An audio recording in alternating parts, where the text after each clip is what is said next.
There is big trouble with a big bank in Japan, and the Japanese market is something we should start paying attention to because it has moved gold and silver before, and it could do it again, especially with this massive loss that they are taking from this Japanese bank.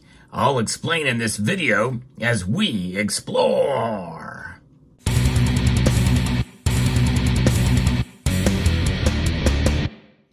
There's a lot of different ways gold and silver prices can be affected from all corners of the earth.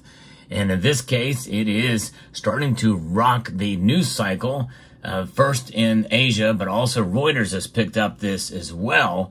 It's not had a dramatic impact on the dollar yet, and it has not had a dramatic impact on gold and silver yet. But stay tuned, because any number of things could happen, especially in this delicate climate that we find ourselves in economically and geopolitically, that we could see the tables turn. And they could turn rather quickly in multiple areas.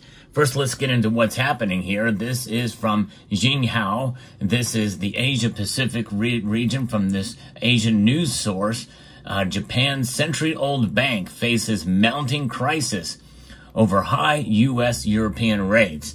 So they are being affected by the high interest rate environment we find ourselves in. And this century-old Japanese financial institution, Norinchukin Bank, has announced plans to sell approximately $63 billion worth of overseas bonds. This is primarily U.S. and European government bonds by the end of the current fiscal year in March 2025. So it is a continual selling off, but they're kind of pacing it so as to not shock the markets too much. I think in some way, sort of them doing that and releasing news about it will prepare the markets and maybe absorb it. The move aims to mitigate the risk associated with holding low-yield bonds amidst high interest rates in the United States and Europe.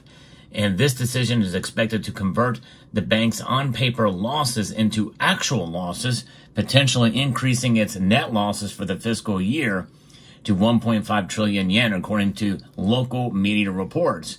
Now, that's the Asian source. Now, understand that Norinchukin Bank was established over 100 years ago in 1923. It's one of Japan's largest institutional investors, primarily serving the nation's agricultural, forestry, and fishery cooperatives. So it's a big deal. This is a big bank, and Reuters is reporting that if this Japan exhausts intervention slush fund, treasuries may wobble. And what does this mean? Well, Japan's yen-buying currency market intervention may not be sending tremors through the U.S. bond market just yet. But that calm could be disturbed if Tokyo gets drawn into a drawn-out battle to prevent the exchange rate from weakening much further. So essentially, they're selling and buying the yen to kind of prop up their currency. And so this is why it's not created too much of a problem yet. Central banks wanted to stop their currencies depreciating too much or too quickly, essentially intervene by selling dollar-denominated assets in their international reserves and buying back their own currency with the proceeds. Experts reckon yen purchases by the Bank of Japan at the behest of the Ministry of Finance are funded by dollar deposits held by the Bank of Japan, which are later replenished by the sale of very short-dated U.S. treasuries or even bills. That is the key here, that they're short-term, not long-term bills. So because of that, it minimizes the risk to the U.S. bond market. The sale of short-dated notes, especially bills, is more easily absorbed, and the long end of the curve, which may be more vulnerable to pockets of illiquidity, and it remains untouched. This is why it's not really making headlines yet, but I first found out about it from one of you. Actually, several of you made mention of this, so I thought I'd do my own research on it, finding some of the latest news and what's going on there, and to see how this could affect gold and silver. We think about it. If all those dollars are coming back, this is an example of dollars that have been sent out since quantitative easing one started. A lot of those dollars went overseas.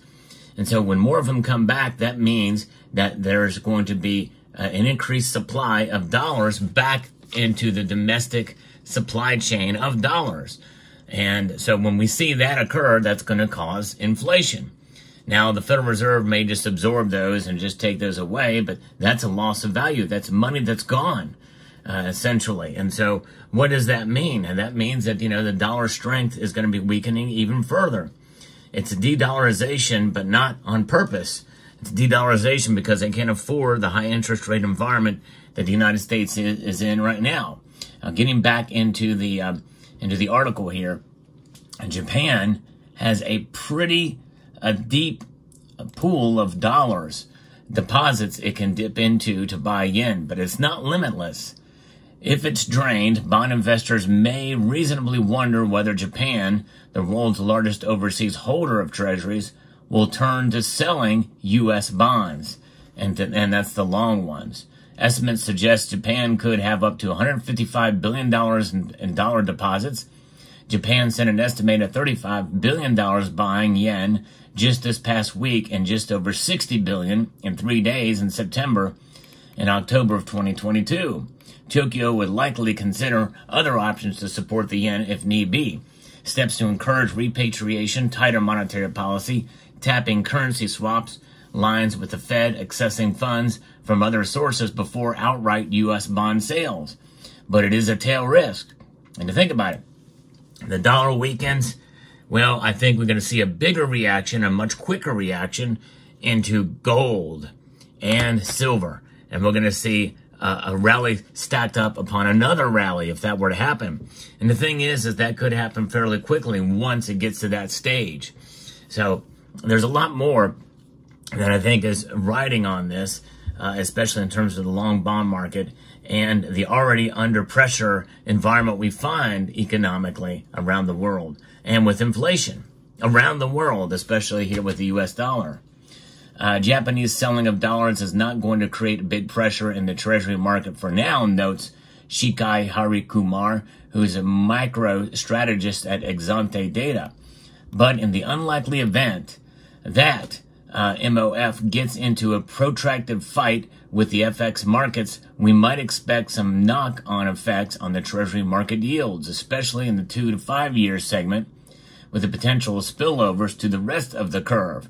And when we've heard about the inverted yield curve and how that's going to set the stage, and really that's not panned out too much, but that may be part of the reason why we've seen gold and silver going up to the numbers that we've seen lately. Now, Japan is the world's largest foreign holder of treasuries, but its footprint, to give you an idea, in the treasuries market is tiny compared to what it once was.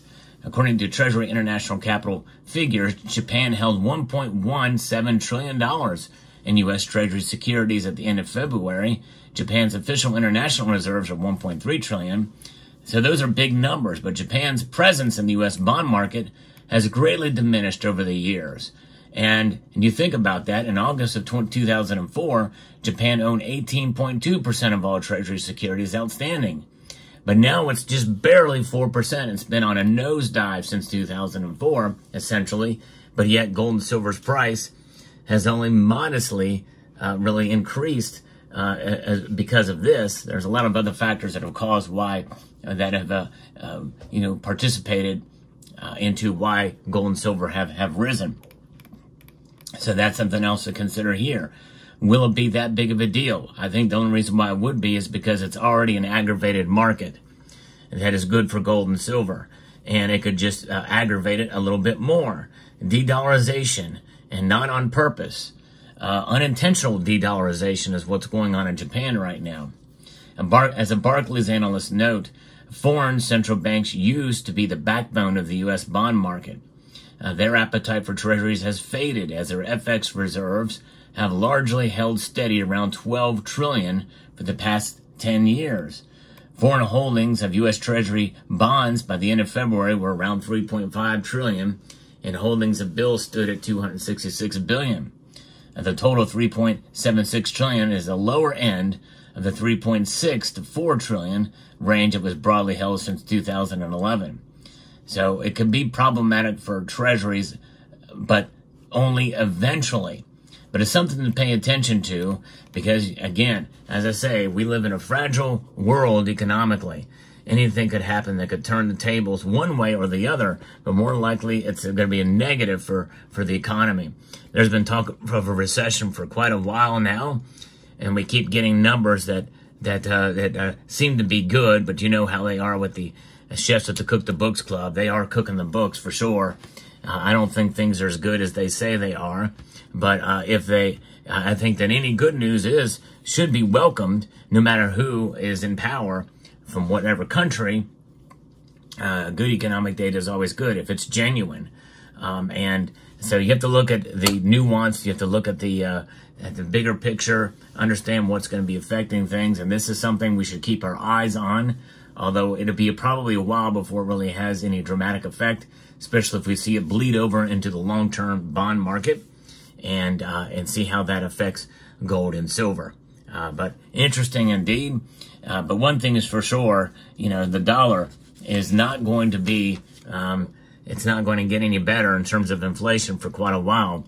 It's been holding steady around the mid-3 range, 3.4, 3.5 range for quite a while now, and most don't see that changing.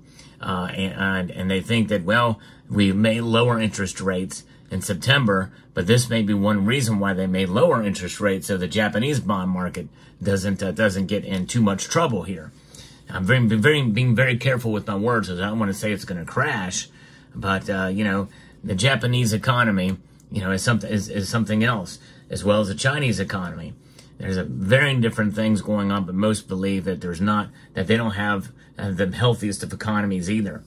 So let me know what your thoughts are in the comment section down below. Hope you found this video informative, insightful, and educational. And I would like to extend a multitude of gratitude to each and every one of you for taking the time to watch, and to encourage you to please rate, share, comment, and subscribe.